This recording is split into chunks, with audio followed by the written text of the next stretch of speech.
Hey guys, Jonathan here, Colorado Custom Covers and Decks. Just want to go over installing our tongue and groove. We already got a video out there about it, but we've had a couple questions about it, different things that we didn't cover.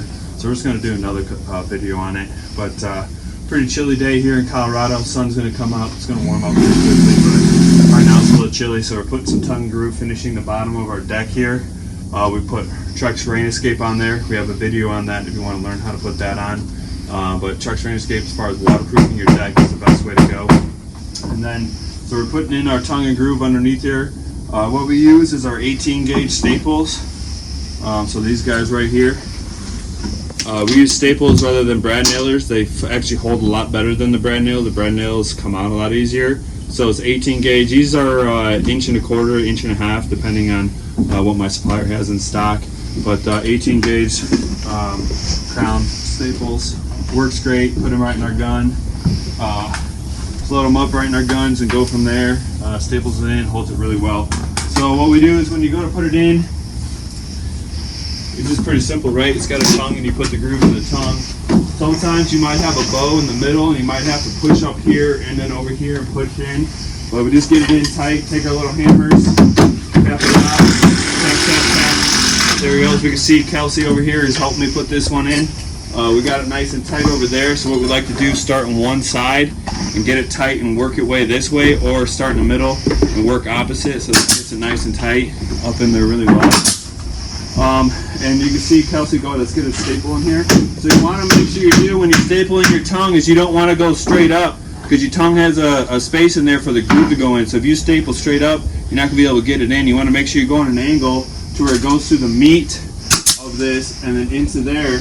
And you can see we still got our opening right here, nice and clear, no staple going through, so our next one will slide in there just fine. And then once we get to our last one on this isn't going to be too difficult because it's 45, but if we're going horizontal back to get our last one in, a lot of times what we'll do is just rip the back of the groove if we have to get it in there, but usually what we have is we do quarter round around the back here, 3/4 inch. So when we take our measurement, we just go from the house to the groove and then get that measurement, and then when we go to get it up and get it in, it's going to suck in only 1/4 inch off, and then when we trim it out with our quarter round, it's going to cover that gap.